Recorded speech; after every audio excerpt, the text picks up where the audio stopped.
Happy birthday to Paige. Oh, goodness. Welcome Thanks, back, you guys. We got to guys. start with that. It is Paige's birthday. Hello, 33. Happy birthday to you. Hey. I'm Paige. I'm Cyndi. And this is Mom's the Word. where Mom knows best. Or at least She's trying her best. Welcome back, you guys. Woo! I'm too excited to be here. Literally.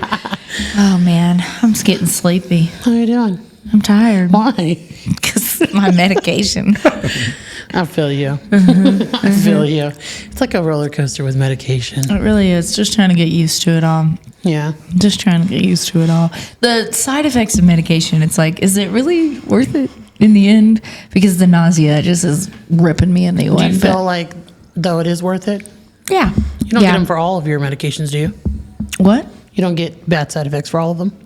No. My Cymbalta, I don't feel like I've had any. That's good. Initially, I had like some jaw clenching, but that went away within like a couple of days. My ADHD meds are what makes me a little nauseous, and I think it's because I forget to eat. Yeah. And so then I'll get nauseous just from like not having eaten, and I don't want to eat because I'm nauseous. Yeah. That's like a double-edged sword, but yeah. And then my pain medication is just medical cannabis, and so that's been going actually really great. So I'm liking that.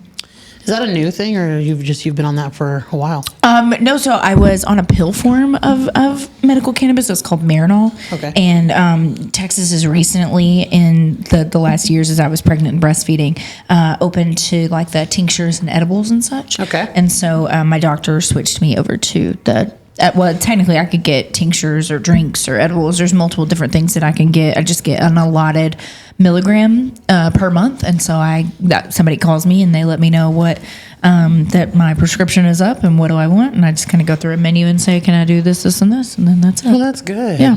Shoot, anything that helps. I'm enjoying it. Yeah. I was a little nervous about it because I've had edibles before and they didn't work on me. And my doctor was like, oh no, this is a little different, as it is medical grade, as well as they are a bit stronger. Yeah. Typically, like on the market, you'd see like a 10 milligram edible, whereas mine are 30. Yeah. So it is 3 times stronger. And Mark thought it was hilarious because the first time I took him, I literally got the giggles, like uncontrollably, was just like laughing so hard. And so I was like, well, damn, maybe they do work on me. It's just You needed that little one. different. Yeah. So yeah, so it's been going good. Just, the side effects of just feeling a little sleepy right now. But we're here, we're rocking, we're rolling. It's my birthday. We're doing the damn thing. I know. I'm happy you're here. Yeah, I'm happy you're here. I'm glad you've made it through a lot of your struggles and you're here 33 years later. Oh, yeah. To be 33. What am I going to do for 33? Who knows? Who knows? Well, Possibilities are endless. a few weeks ago, you guys, I was talking to Paige, and I want to bring the story because I find it, first of all, I find it extremely sad, but I don't know if anybody else relates to this, so I was crying over Oh, my God. people being tapped out of the Army or Yeah, the she military. So, like when you're at your, ceremony? Is that the right word? When you're at your ceremony, you have to stand there like a tent hut. Your until graduation. Somebody comes up to you and Did you taps say you on your shoulder. tent hut? A tent hut. It's attention. Shut the fuck up. That's Are you sure? I'm 100% In Cadet positive. Kelly, they say a tent hut.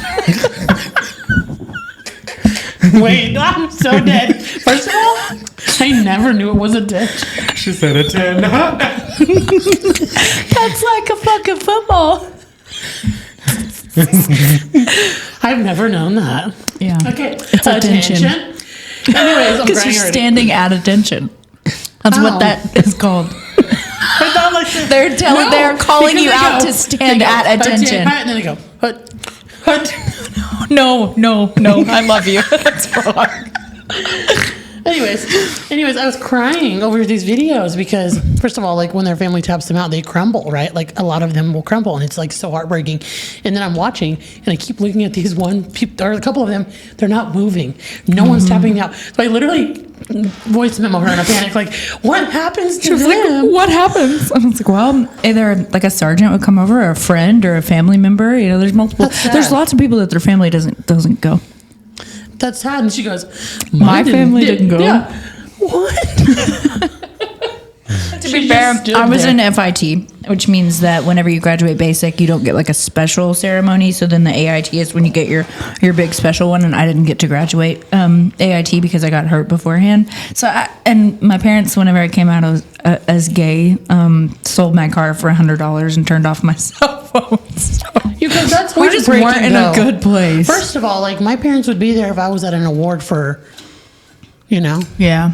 doing anything. And so like I was like, she just like talking about it. She's like, yeah, mine weren't there. And I'm like, Paige, that's actually really She was like fucking crying. sad. She was like, Paige, stop laughing. Yeah, That's I'm, like, really literally fucked laughing. up. And she's like, no one was there. And I'm like, I'm so sorry, Paige.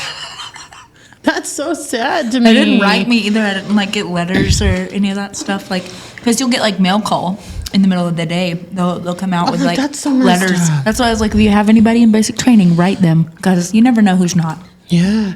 I don't know. I just like, I find it's really important for me to show up for people. If they invite me to something, like I'm going to be there. Like literally Boston had a birthday party. I flew in the night before at like 2 in the morning and I still was there. And so I'm like, I can't. So like I'm like in my mind thinking of little Paige and I'm like, nobody came. That was good. No, she wasn't. I learned at a very young age how to be independent and how to really genuinely rely on myself. So I've never found myself in the position to feel like I was missing out on anything, because that was just my normal. I know. Like, I don't even have a picture with my dad at my high school graduation.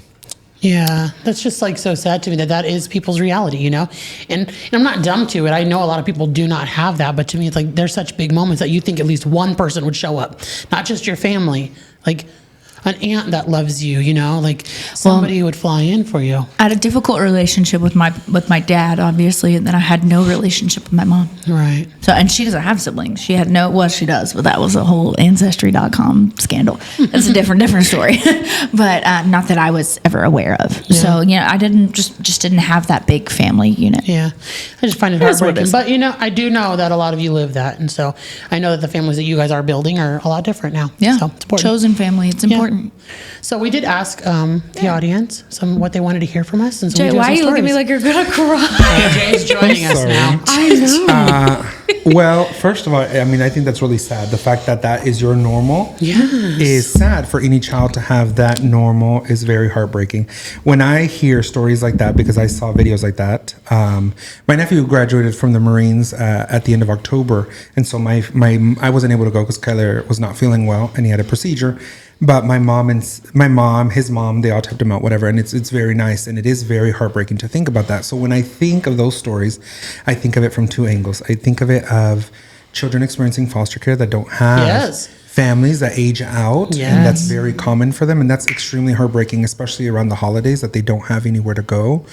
Family members, nothing is just extremely heartbreaking. Yeah. And then I think of it as a gay male. I think to myself, there's a lot of us that are disowned for being gay. Yep. And so we don't have that family or those people to come tap us out or to spend holidays with. Yeah. And so it's extremely heartbreaking not to be able to have that. So I think of it from both sides, and it just breaks my heart, because one of my goals this year or next year potentially is to provide like a Thanksgiving dinner or a Christmas dinner where people can just whoever wants to come have dinner. I love whoever's that. in need, let's have dinner together, and for us to put on that. And so that's one of my goals, because I know that there's a lot of people out there who don't have that, and it's extremely sad. Yeah. So it breaks my heart. I know it's heartbreaking. You never want someone to feel alone, but I do have some things to read, so I'll read the first one. They asked to not use her name. So, dear Mom's the word. Long story short, but my husband and I welcomed our baby earlier this year. Unfortunately, he cheated on me a few months after giving birth. I left him. And as stupid as it sounds, I came back to try to give him a chance to do right. I struggle with my decision every day because I cannot believe he stepped out on our marriage in such a crucial time of my life. I dealt with horrible postpartum, and I feel like I can barely climb out of it. My problem is that the trust has been broken now, and we're in a marriage where he feels like I'm working on forgiveness. But in reality, I feel like I'm just trying to give my daughter an opportunity to have a 2-parent home. Any advice on this? Yeah, I do. I'm sorry, first of all. Yeah, that's so incredibly difficult and hard. My advice to you, and maybe this is just tough love. Maybe this is just me being a realist, but forcing a 2-person home where the marriage and the love is broken will only teach your child that is the love that they should accept. Will only teach your child that is an acceptable form of a partner, that you should you don't have to have connection because you were providing a family. And in many ways, I feel like if your partner doesn't bring out the best in you, your children have to see them at their worst. And then they think that that's who they genuinely are. And they don't get the opportunity to have a real relationship with that parent because you two are bringing out the harder things about each other. And so in a lot of ways, not only would you be doing yourself a service, but you'd be doing your child a service if you chose yourself first. Yeah. And I think you being honest with your husband is not something he's not going to expect. Yeah. Like you saying, like, I gave it a try. I'm not feeling it on my end. I don't think he's going to be like, what do you mean? You know, and even Maybe he will. And even if he is angry, at the end of the day, he's going to say, you know what? Well, he might not accept it, but Actions have consequences. Actions have consequences. You tried, you gave your best bet, and unfortunately, sometimes it does not fall the way you want it to. And you can say, I was willing to give it another chance, and I really did. Whenever I said, like, okay, I'll forgive you and I'll let this happen, I thought that I could, but turns out I just can't. Yeah. I think that there's a lot of people who think that staying together for the children is in the best interest of their children and themselves, and then they realize that it really was not. Yeah. Right? Because then you're teaching your daughter or son how they should treat their future lovers or what they should accept.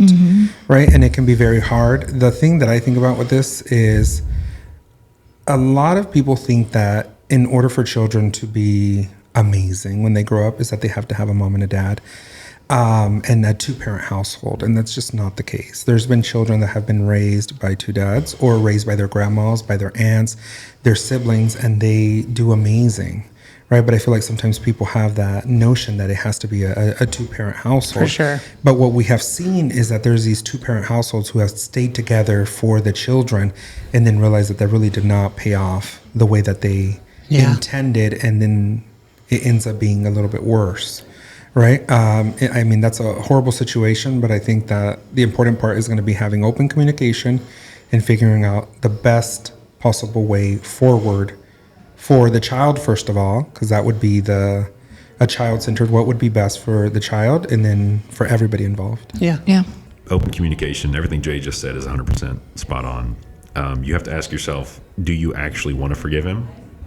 Because there's a path to that, right? Because right now, if he thinks you forgave him, I don't know. He might just think that he's fine and that you forgave him so he can move forward. But if there's a path to rebuilding that trust, he needs to understand that there is a path that he has to walk out a journey. It's not just like, oh, I forgive you and we're good. The trust is broken and trust has to be rebuilt. If you want it to be. If you don't want it to be, it's time to have a much more difficult conversation with yourself. Because I agree, this idolization of a two-parent household over a healthy household is abysmal. It damages children more than divorce does. And so open communication, just do a lot of internal pondering. Do you actually want to make it work? Because trust can be rebuilt as long as there's repentance. I don't know where his head at. I don't know if he's just like, well, you know, things were rough and blah, blah. If he's justifying it, this is a different story. If he's justified the affair, if he's done anything other than admit he is an idiot and made a terrible decision, not a mistake, it was a decision. Cheating is never a mistake. It's always a conscious choice. And so if he can acknowledge that and walk out the path of repentance, you do have a path forward. If he's not willing to do that, then again, you have to have that difficult conversation. But don't feel guilty. You are protecting your child by protecting yourself. And it's important that you understand that. So my 2 cents. Yeah, thank you for sharing. There's Ben. I appreciate you being vulnerable. Thank you, Ben. Great insight, because he lived through it. Thank you. Yeah. I hope our advice works for you, or Yes. you Yeah. know, take any of it as you want to, but take care of yourself. Nothing but love. That's right. Jay, did you have one? Or no? I can see. I thought you did. Sorry about that. Alrighty. Well, this one's just a general thing. They're Yeah. wanting some advice. So it says, how to manage being in a long-term relationship and not get bored with it. So, you know, this is interesting. A long-term relationship? like being I in was to say. in a relationship, I guess for a long, what I'm interpreting as is they've been together for a long time, and how do you not feel get like- bored, right? I apologize that I can't relate, because like for me and Chris, like I'm literally also just excited to be around him always. Like we've been together 12 years now, but we also keep things really fun. So like we do a lot of date nights, exciting things. We'll plan things in the future. Looking forward to things always helps in your relationship. if you're bored, I guess, like, try to go out of your guys' comfort zones. Ask him. I think what comes to my mind is communication. There has to be a reason as to why you're bored. Why, yeah. And I feel like that probably stuck comes in a back from mundane- resentment over something. Yeah. Like I'm going back from like to my like long distance days. Not long I distance. They said long distance. I think they term. meant like long term, like Like being you've in a been relationship married for a long time, and how do you keep it from being bored? Oh, see, I thought it was long distance, and Yeah. I was like, well, if it's long distance, I feel like that's the most exciting time because it's like you're just looking forward to the next time that you Yeah. see them, and it's just I miss you, I miss you, I miss you, Mm-hmm. and then I it think gets sometimes, boring. though, as all of us married, sometimes you get into a routine where you do the same thing every single day. You Yeah. come home, Yeah. you do this, I do these chores, you do these chores, the kids are this way. So it does feel boring sometimes, I- right? You have to add a little spice in there. I will say that when Kyla and I first started fostering, we've always been very fun and wild. Any activities that we do, just spur of the moment. But when we started fostering, we had children. We got into a routine where it was just kids trying to survive. We went from 0 to 4 kids, and we had to take a step back. Not that we were bored of each other or anything, but we just realized we had no time for Kyler and I. No TV time, no special time. I mean, we had 2 children in our room, 2 cribs. And so it was really hard. And so we did have to step back and say, okay, we need to really prioritize Yeah. our relationship for us to, we plan to be together forever and ever, Kyler. Even in other lives, you better find me. But I think one is I would start with communication. I wonder if there's something deeper. I always think of the root cause. What is the root cause as to why you're getting bored? It could be that your partner's not giving any effort, and so then Yeah, you're bored. effort's You start huge. resenting Both of you them. giving effort. Like, oh, Yeah. well, you ain't into this. I'm not going to be into you, and then it turns into something. So I always feel there's always a root cause. So I would find the root cause, communicate with your partner, and make conscious decisions to change that. That's right. Find a babysitter. If you can't afford a babysitter, Kyler and I, we haven't found a babysitter yet. We put the kids to bed and we have date nights in our own home. That's right. The other day, I went and got burritos. Kyler put the dining table right in front of our TV and we sat there and ate, and it was just a fun, special moment, just me and him. We couldn't go out, but hey, we made right. it work. And so I think stuff like that Change will it up. probably help you to not be that, because that'd be horrible to be bored with I your know. partner, because technically your partner should be that escape, that person that makes you feel safe, fun, silly, Yeah. Yeah. Hopefully that helps. Yeah, spice it up a little bit in other ways. Alrighty. This one, she wants advice about being one and done. One and done? One and done is different for me. I know. I was going to think that all of us have multiple kids. And so she's wondering if she should be one and done because she's afraid that she's going to have baby blues with her second, because she did have baby blues postpartum with her first. So she's afraid that having another baby is going to introduce those feelings again. What do you think about that? And I know we both did with our first. Yeah. And it is a scary thing. Yeah. And sometimes you get past that, like the baby blues, and you're like, oh yeah, I can do this again. It's going to be great. And then it does hit you again. So I've never personally had a second child, but Paige has, so she can speak on it more than I could. I think that I so desperately wanted another child. I really did know that I wanted to have another pregnancy and I wanted another baby. And even though I knew it was a possibility that was going to happen, I didn't care. I was like, I don't care. Like if it comes, it comes, but I'll have a baby and that'll be okay. And I never, I know that some moms go through like a disconnect period during postpartum, and I didn't. It was almost like I was too connected. I was to the point where like everything was all I could think about was the baby, and like I can't even put him down because is he breathing? And it was more anxiety than depression for me. I will say that as I got closer to having Juliet, I got a little bit more nervous about like, oh my God, can I handle this? Am I going to be able to do 2, or did I make a horrible mistake and I'm not going to be able to give him enough attention or those things? But you just find a way. And if you're wanting another child, that feeling's not going to go away. Right? No.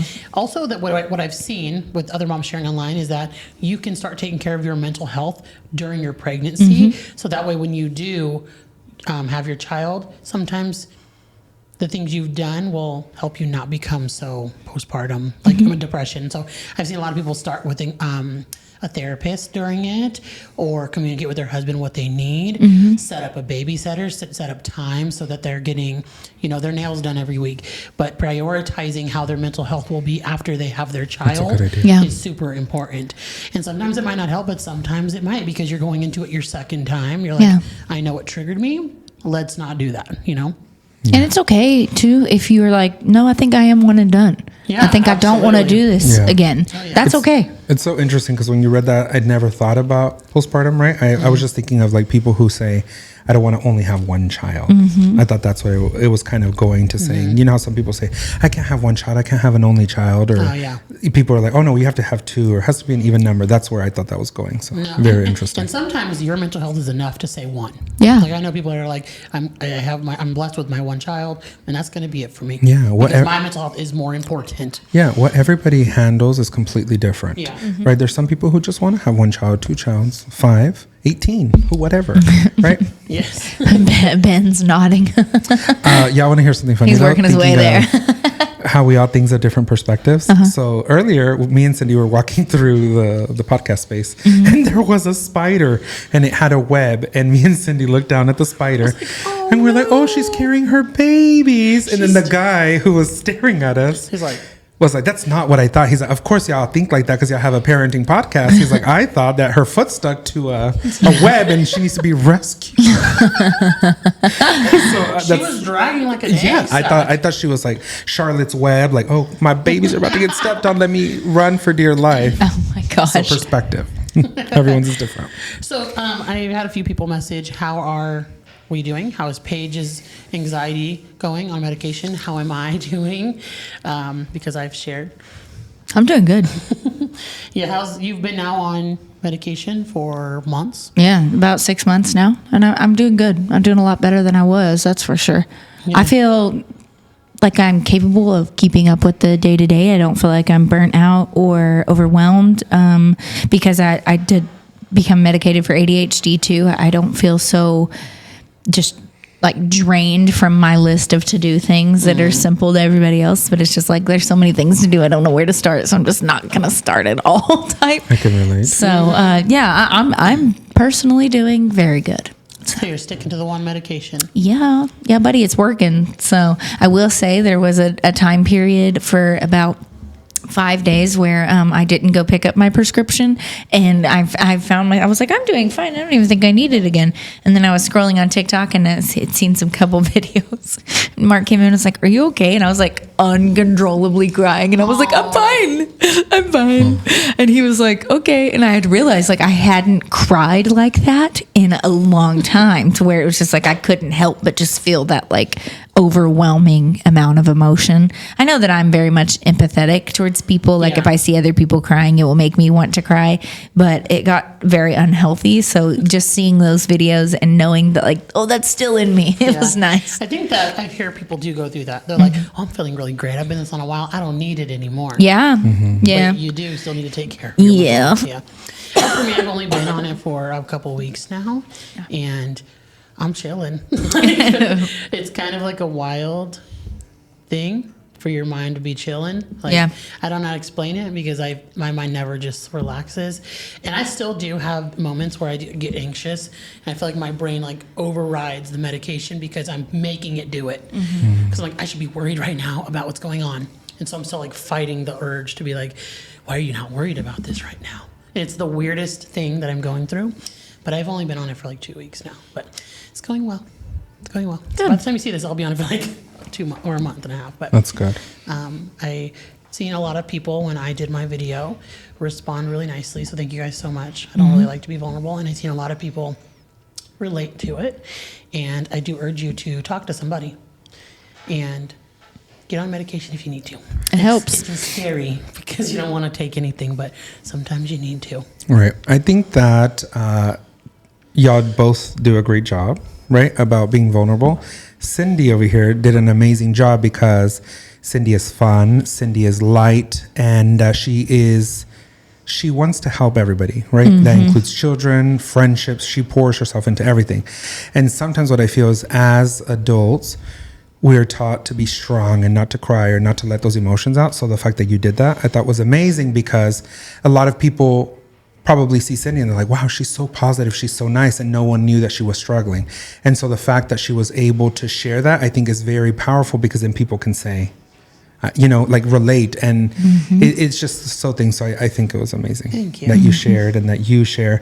I think it's important. Obviously, I was taught not to. I feel like sometimes I do have that where I'm like, don't cry. And I honestly don't cry unless if I cry with you, it's because I feel comfortable. Because if not, I will hold it in. And when we get in the car, Kyla will hear me crying, or I'll try to do that. And with my kids, I want them to cry. I want them to tell me everything. I want them to tell me how they feel.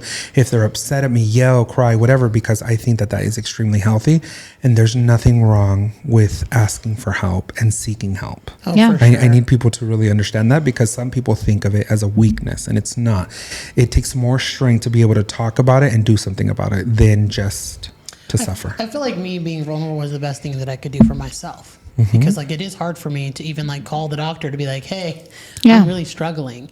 But it was the best thing I could have ever did for myself. And it took me like really having a rough time to be like, holy shit, like I need somebody to be to help me. It's a hard conversation to have. I will say, as Cindy's friend, it was very hard for me to watch that episode back, because even though I check in on Cyndi, I just didn't know that she was struggling to that degree. And so when I watched it back, me and Kyla were like over here crying, and we're like, it made me question. I was like, dang, I need to pop into this bitch's phone calls every day and really ask her something, because, I mean, in general, I don't like to see people suffer. I don't know, I'm extremely empathetic. Call me Phoebe off of Charmed. I am an empath. And so, I don't know, I just didn't like that, but I was so happy that you did share, and, it was very powerful. I feel like it literally makes me cheer, because like I do keep it a lot in, and like I can talk to them every day and I don't tell anybody anything. And that's really hard to do sometimes. It really is. And so you've been better about it. The best day, or like this day that everyone sees on the internet, and they're like, "Oh yeah, Cyndi is so great right now. Wow, like she posted all these things." But in reality, that I'm not. Yeah. But it's been better. So yeah. Well, I'm proud of you. Thank you. Anyway, we have more questions. Yeah. Thank you guys for asking. I really appreciate it. And the response that I got was really nice, because I didn't want people to think of it as like, oh, here she goes now. Like, like Paige has spoken before, like she doesn't want to feel like the burden of people by always having something wrong. And I don't want people to be like, well, great, now Cyndi has something wrong. All these fucking bitches are. That's just life. But you can get over it, frankly, if it bothers you, because that's just life. And at least we're able to say it out loud, and we're in a space that we feel comfortable. That, right. And hopefully, like, just if we spoke about, like, in our group, right? Like, let's say, like you said that, sometimes they'll say, oh, Paige is dumping on us and stuff like that. We all go through seasons in life. And hopefully you have those friends, like, if you're going through a season in life where now, like, y'all just heard, Paige is alive, or, like, not, you've always been alive, but, like, she's thriving, right? And so maybe the season's going to switch where then all of a sudden I'm not okay, and now I need to do it to Paige, and Paige is going to be there. And that's why I say, I don't know. I feel like that's like a trauma response or something for us to think of stuff like that. I don't think we just don't like to burden people, right? And so we're like, no, we can't, or I don't know. I find it do agree. interesting. Like that comment that we will give is like, oh, such and such trauma dumps on them, or like Paige does, or Jay does, or Cyndi does, or somebody comes on, they think like, oh, they're trauma dumping. Like, it's such an odd reaction, excuse me, for someone to have, because I don't ever believe that. I will listen to you for 2 hours if you need to. Yeah. Because, like, what is it, that quote that people say, stop healing in silence? Because what is it going to Because it nearly killed you. It nearly killed you. So I'm like, I will sit there 100 times and listen to the same thing you got to tell me. And then when it is my turn, they're going to listen to me. Yeah. Like, even when I was about to take my medication, I'm literally texting Paige like, hey, what's going to happen to me? Did you have this? Did you have this? Do you have this? And she was like, how many milligrams were you on? Were you on this one? Because I need to mentally speak to somebody. What was your day like the next day? Like about it, you know what I mean? And luckily, I did have a friend who was open about it and willing to help me, because other than that, who else am I going to talk to? Yeah. But anyways, guys, we're doing well. I think that also just goes to speak with, like, this is our friendship, right? So we also know each other's energy and what each of us is comfortable with. And, like, obviously, if Cindy's just had the worst fucking day ever, I don't just go to her and be like, remember whenever I was a kid and my mom wasn't there?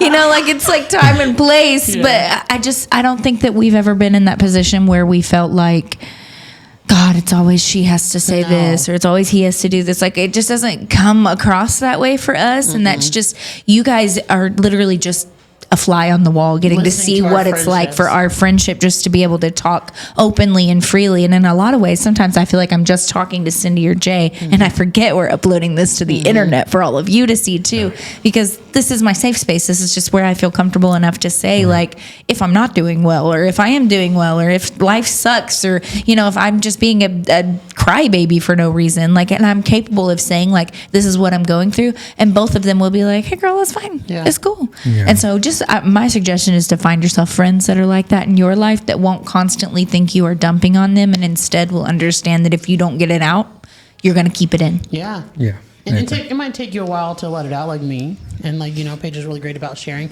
but I feel like having that trust made me be able to share with other people. So somebody did ask that, like, how we became friends. A lot of people ask that, how we became friends and how we have had our relationship grow with our families, because they see us hang out with each other a lot. And so fun fact, hopefully during this time, TikTok will still be around, but TikTok brought Fingers us together, crossed. guys.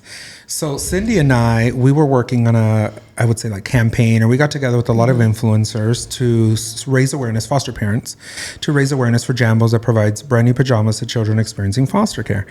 And we all got on a Zoom call and we were all on. Honestly, I was intimidated by everybody because I was a baby creator. I think I was like at 5,000 at the time.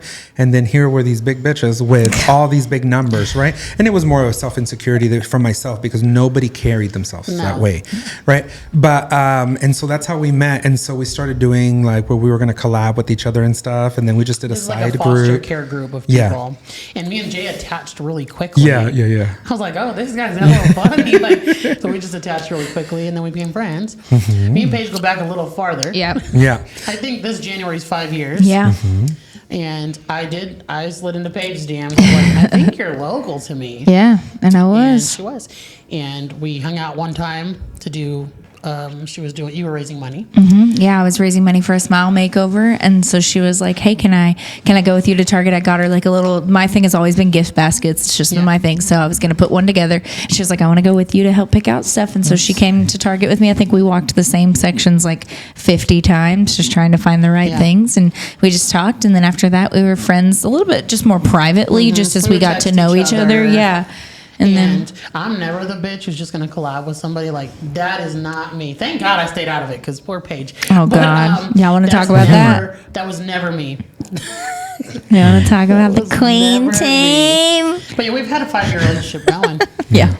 And obviously, it's gone off and on, but like, I feel like we kept going into each other's lives. Yeah. Like, we would invite each other places and then get just closer and closer and closer. Now, Yeah. Now here we are. It was a very natural progression of friendship whenever it became just like, acquainted to friends to close And then friends to people besties. say like, well, because it's internet friends, but I'm like, it's a little different. Like, Yeah. I get that we're both on TikTok, we both do the same things, but like, I've our had life- internet friends before. This our is life not is an not internet all friend. TikTok. Correct. No. I've had friends before where you genuinely just are friends got a for the list of videos content. you need to make together. Correct. Literally, Yeah, you like have wrote down all the things that you're colleagues. going to do, and quite literally, that is what it was. Yeah. And so I've been there before. This is certainly Yeah. not that. I met Paige through Cyndi because she invited me to be on the podcast, season 1, episode 7, the best. Just kidding. But love that's what how he I met always Paige, and I loved her, like her. And then she did the booty shake, and I was like mesmerized. I was like, oh, She hypnotized him, and now he's in Dallas. yeah, and so that's how I met Paige.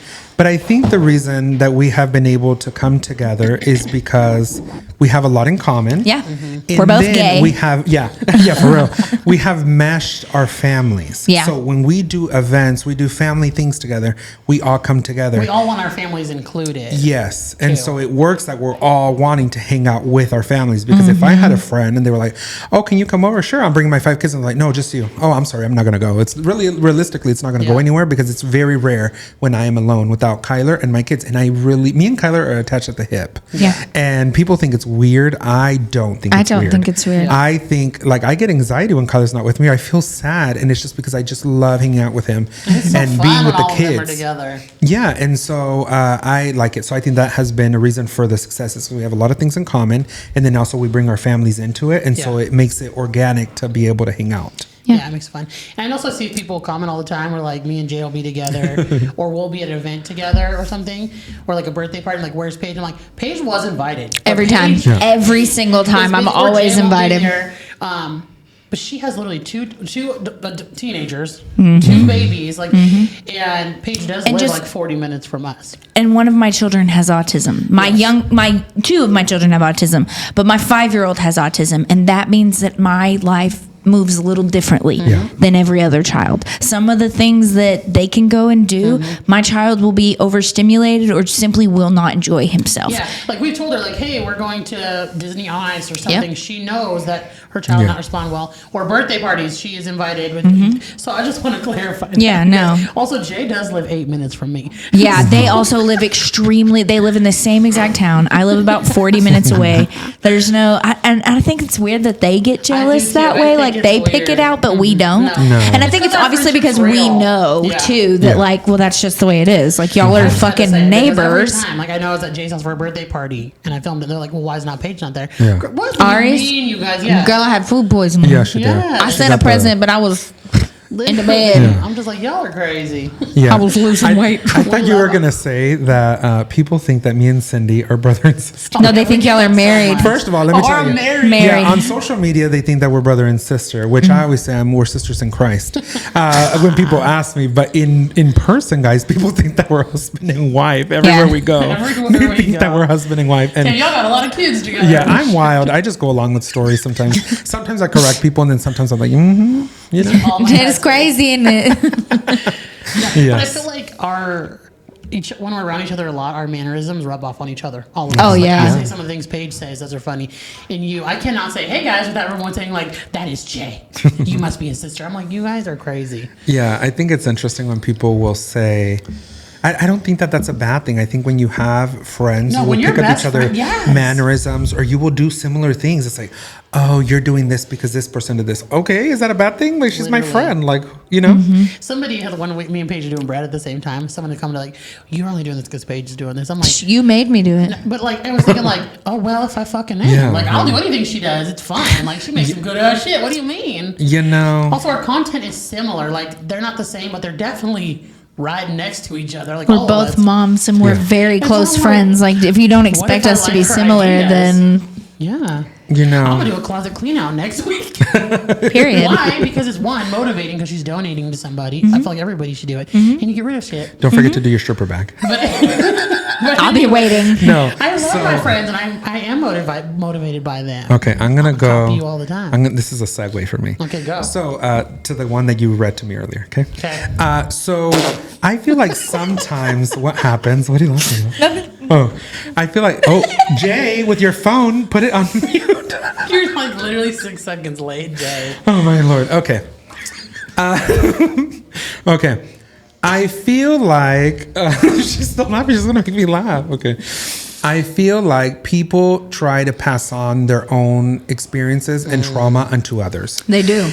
And so, for example, you know what question I'm going to lead into, right? I can okay, read you can read it. No, I want her to read it. I didn't find the question offensive. But I feel like people... I think Ben would have a good point on this, too. Actually, Paige mine, too. People have a way of trying to throw things in there. So I'll tell you one thing for sure. One of the things that people tell me all the time is like, I hog the camera from Kyler, or I don't let him be on camera, or anything like that. And y'all know that Kyler is extremely shy. He does not like to be on camera. It's when he wants to. And that's what we have done. Remember when we did the podcast and he was like shaking because he was so nervous? But people don't know that. So then they just see that it's me on the page, which my page is Daddy J, right? Daddy Kyler has one. But Kyler just doesn't enjoy being on camera all the time, but people will come in and say, oh, this and this and this for Kyler. And me and Kyler just laugh about it because I'm like, that's not our reality. But I feel like sometimes we'll say, oh, you don't let your partner speak. And I feel because that person in their home or sometime in their life had a situation where they were not allowed to speak.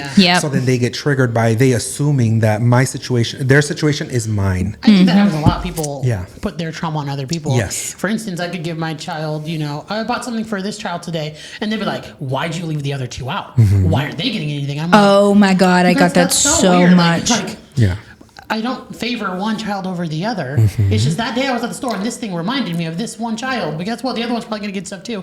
But I feel like it has to be something from their child that like, oh, I was left out. Who knows? But Something I in their used to life get that that. kind of does that. Going to like Walmart or Target, if I was getting like Boston a new shirt, they'd be like, she never gets anything for the teenagers. And I'm like, Yes. what teenager do you have that will let me Yes. get you a shirt from Walmart, bitch? Because they mine don't won't. see everything. Yeah. in our lives. So I'm going to read this one. Yes. No hate to this person. We love you. Thank you for commenting. And they were really nice about it. But they asked, I'd like to hear what it's like for you. And she said Kyler, but this could go for any of us. I would like to hear what you and Kyler, who grew up with Latino food and tradition, and what it feels like to be taunted by Jay or by other Latinos for not being Latino enough. I hate when people do that to me, and hearing people make fun of you guys. I've heard of them making fun of you guys before. I would love to have an open discussion. So basically, they're saying that they've heard Jay or other people like make fun of me because I do not speak Spanish. I do not look Mexican, but I am half Mexican. My dad is Mexican. And I'll react first, and I can say that it doesn't bother me because it has happened my whole life. I do not look Hispanic. I just don't. And so I laugh about it all the time too. I'm like, I literally am Mexican. Like, it's, like, it's just a funny thing. I don't take offense to it. But can I say that's probably why he feels comfortable enough No, to it is. This is fuck with you about it? Yeah. It's because he knows that it's not upsetting. Now, because even on the internet, if I do post a Mexican meal, literally people will comment, why are you cooking our culture's food? And I'm just like, what? Like, what do you mean? Like, I can cook, well, first of all, you can cook any food you want to cook, but I was raised on homemade Mexican food. Yeah. Ben, do you have a feeling about it? Yeah. So it's funny because as it is, I look kind of racially ambiguous. Like most people think I'm like I get Greek a lot or like Persian, I would see that. which like pop off. That's why I'm TSA pre-check as to avoid all that because there really was a problem. The only time in my life I've actually ever experienced genuine racism was from Mexicans who were racist towards me because I'm a half-breed, as they call me. But I don't care. I'm in the same camp as you. It doesn't bother me. And I'm proud to be Mexican. Yeah, I love my Mexican heritage, Yes. and I love my dad's story, and I love that he risked his life to come to this country so we could have an opportunity to live the life that we lived. And he instilled a strong sense of love for America and patriotism in me. And I'm with you. Just cook the food you want to cook. right. My wife made Philly cheesesteaks last night, and we're not from Philadelphia, so are we appropriating culture, or are we just eating good food? Right. And I also think there's a huge difference in a cultural appreciation versus cultural appropriation. And sadly, the internet forgets that they both exist. Yeah. I will say, feel, Jay? So first of all, I think that in any situation, you should always look at the person's intent, right? So I would say that even if I did a remark like that with Cyndi, she would look at my intent and she would know that my intent is not to be mean or demeaning or anything like that. It's a joke, right? And same thing with Kyler. Like it's something that we joke about all the time. He makes comments about me being like full Mexican and like fully, pronouncing things like it's just jokes that we have, right? But my thought process is potentially the person who sent that, and I don't know their life, but this is just my thought process, thinking about what the root cause is. I wonder if that person has experienced that in their lives, and so they're triggered by that, and so they don't like that. So the feelings are valid for sure. I would say for that person, if she has someone who makes jokes like me, but it makes her feel bad, she should communicate that. She should talk to that person because her feelings are valid, and it's okay to talk about it. If Kyler or Cyndi or anybody was to tell me that I talk to on a normal basis, Jay, I really don't like that. I wouldn't want to make them feel uncomfortable. That's not my intent, so I would not. Right? I think that having conversations and talking about topics like this, I think that's what we're supposed to do. We're supposed to communicate in order to be with someone long term or be friends with people long term. You need to talk about things like that. Now, it's interesting because you said a comment, and one of the things that I think about a lot is I am very proud to be Mexican, for sure. Something that Jay also has dealt with is that people don't think he is Mexican enough. Yeah. It actually happened to me and him in person one time. We went to a class and we were talking, and he talked in Spanish to somebody who was also in Spanish, and they looked at him like, "You speak full Spanish? You're Mexican?" Yeah. Are you Mexican? He said, "Yeah." And then, "You actually speak Spanish?" And he was like, yeah. And then they were kind of testing you, to make sure you did. Yeah. So it's interesting because I am light skinned, right? And I feel like there is a stereotype of what a Mexican is on American TV or in general. We have to be dark skinned, dark hair, dark eyes, and broken English, right? And that's just not the case. In Mexico, there is all sorts of colors in our skin, in our eyes. I mean, literally, I have an aunt and an uncle who are literally lighter than Paige and have blue and green eyes, right? And so people stick to that stereotype of that. And I realize that I am lighter skinned. So even sometimes when I'm on live and I'll be listening to my music, someone will comment and say, "You're Mexican? You speak Spanish?" I'm like, "Yeah, I'm 100% Mexican," right? So it does happen even to me, right? Where people assume exactly that. I mean, yeah. I welcome conversation, so I don't mind that at all. Yeah. I'm proud of my Puerto Rican heritage, even though I certainly don't look it. But my grandmother, well, I called her Lita. She came from Puerto Rico. Her name was Juana, and she came literally from Puerto Rico and made a life in the Bronx, New York. Ooh. And then my mom moved to Texas, and now she's no longer with us. And I always wish that she was, because I don't have a close relationship with my mom. So that part of my heritage does feel lost a little bit. But I look white. I'm very much white. But if you ask me, I'm Puerto Rican. Because I don't love to classify as just white, and also because growing up, my Lita would tell me stories about Puerto Rico, and it had a bird and all the very Puerto Rican stereotypes of a Lita would be, and I wanted to be that whenever I get older, so I'm cling to it. Proud that you do have that heritage in you, no matter how much it is. So I will say that one of the things for me, I don't know, I think it comes from my childhood, is I don't like when like the comment white passing. That drives me insane, first of all, but I do realize that there are some Latinos in the U.S. that want to be white passing, and they want to embody that and kind of forget that they are Latino, forget that they're Mexican, and really not celebrate their cultures and where they come from. And I don't know why, but that's a big thing for me. And just kind of thinking root cause, I think to myself, I've always been very proud. I've never been ashamed of my mom, who came to the U.S., who didn't know English. And I was in elementary, and I would teach my mom how to speak English. We would lay in bed, and I would teach her. She would write the words to learn how to write, and I would tell her yes, no, right? There was a lot of things. So I've always been very proud of my mom. And one of the things that I hated at school is that there was a lot of Latinos who would act like they weren't Latino, or they would act like they didn't know Spanish, or that their parents didn't speak Spanish. And I'd be like, "What are you talking about? Your mom knows no English, and she's like, you need to help her." And there's nothing wrong with that, but that's always been a thing for me, is like to be proud of who you are where you come from. And I feel like that's where people don't, and so that's where probably my jokes come in to like make fun of or something. But I do think that people should celebrate where they come from 100%. I agree. Yeah, and I think the jokes are fine. Yeah. You know, it's ironic, right? Because with the gatekeeping, it's an attempt to like call you racist, right? Yeah. But the gatekeeping itself is racist, because you're saying, well, Jay, you're not Mexican because like you need to be darker. Yes. You need to wear a sombrero. And it's like, that's racist, bro. You're holding me to these really like dated stereotypes of what it means to be a Mexican. And it's like the gatekeeping and like claiming you're appropriating, like that is more racist than whatever they're trying to accuse. What, because you're listening to Mexican music? Because you're making Mexican food? That's not racist. You're racist for saying that I'm not Mexican enough. Yeah. Like I'm not Mexican in the way you expect me to be. That's really messed up. And that is something that happens a lot when you are Mexican American. Your family in Mexico will think that you're very whitewashed, or you're not proud to be Mexican. That is something that happens a lot as well for Mexican Americans, where you're like, oh, well, you're not as Mexican, or oh, you're too Mexican, right? Depending on which side of the border you're on. So that does happen quite a bit. I think people expect me to be browner because they're like, well, why, how are you so pale? My abuelita was blonde and very, very pale. She was not brown. There's a variety of skin colors. Yeah. And she was born in Puerto Rico, indigenous Puerto Rican. So I'm like, it's just the way it is. I've always wanted. I want to go to Puerto Rico so badly. We should go. I love how you said that. I would love to.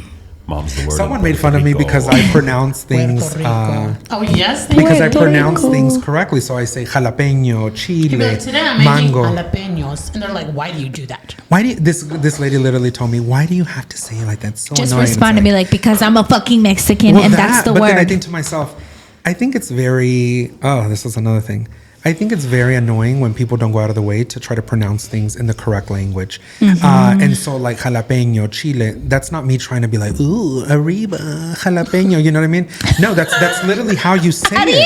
It. Yeah, like that's how you say it, jalapeño, chile. Yes. Do you know what I mean? It's not like, I feel like whatever language it is, you should try your best to pronounce things, even people's names. I feel one of the big things also is like, for example, they'll have to change their names to Americanize it because people don't know how to pronounce it. People will make time and effort to pronounce things like Louis Vuitton, all those things. You will make time to learn how to say Yves Saint Laurent, all those other things. But yeah, all of a sudden, my name is too ethnic for you to be able to say. You know what I mean? So I think that you should pronounce things the way that it's meant to be said. Right? And if you don't know, so I'd be going to Asian restaurants, any restaurant, and I try to say it the way it is.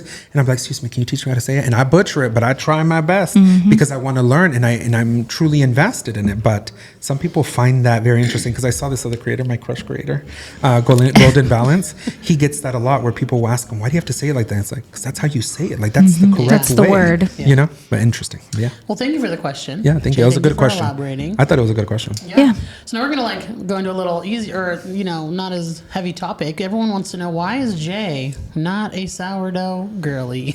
Like me and Paige. Oh, I can tell you this answer. Oh, yeah, for real. So, everybody expected me to jump on the sourdough mound. Yeah. Honestly, I don't like baking. I can bake. Because the other day I posted some baking videos and people were like, you can bake. I was like, I am a man of many talents, I'm just kidding. I mean, I think we can all do anything we set our mind to. Right? So could I make sourdough? Absolutely. Would I enjoy it? No. Oh my God. The other day I made Heather Bell's cookies, which is a great recipe, but it literally had so many ingredients and you have to go step by step and You're can't. more of a like throw it in kind of chef. If you notice, most of all my recipes are just come from my mind or I see in my pantry. I'm like, let's go. And the only reason I started measuring is because of social media. Because before when I did my videos, I would be like, okay, some tomatoes. I'm like, how much? And I'm like, I don't know, 3 cups. So now I went out of my way to measure, or sometimes I measure with my head, But I'm just not a baking person. I don't enjoy it. It takes a long time. My attention span is not that long. You have to stay on top of it to make it. Yeah. And so it's just a little bit. Yeah. That was a fucking 5th kid. I mean, I'm proud that I did it. Yeah. But Can I tell you a secret? I've not put her in the fridge. I've fed her every day. I've never put when do you put it in the fridge? Mine's in the fridge now. When do you put it in there? After you feed it? No. When it's hungry. Yeah. Why the fuck would I do that? Because then it just stalls, and so right when you pull it back out, it'll come back to room temperature, and then you feed it, and then it gets hungry again. No, I can't put her in there hungry. Then I just know scared. she's in the fridge I was just scared torturing herself. She's hungry. Mine's in there now. I need to pull her out. First of all, I don't know. I'm not gonna be a baking person.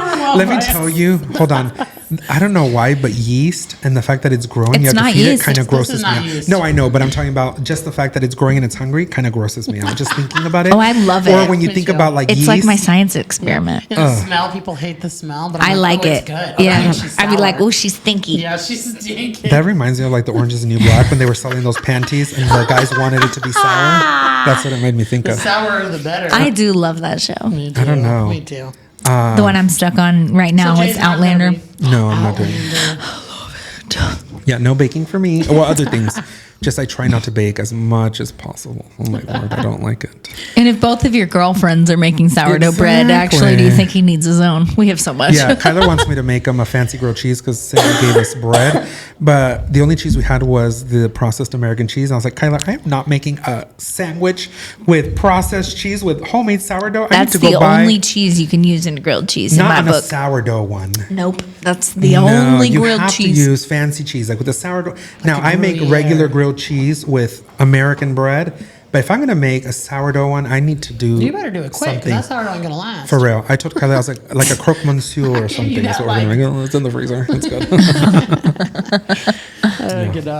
Okay, so they asked, what is our biggest tip as a mom to multiples or a dad to multiples? And how do you navigate changes in jealousy between your children? I'm going to sit this one out because my child could not be happier to have a baby sister. I know. He loves her. He literally, the sun shines right out of her ass as far as he's concerned. He is like, Juliet. So, no, I don't have that one. I've had a lot of kids. You've had a lot of kids. So The other day, I took Talia on a solo date, literally, just this week, and someone commented, like, don't your kids get jealous? I'm like, first of all, my other kids were sleeping. But that's the biggest advice I give to people. They went to bed, and me and Talia I decided to go to Costco. I didn't have a time to go in the morning, so I went at night.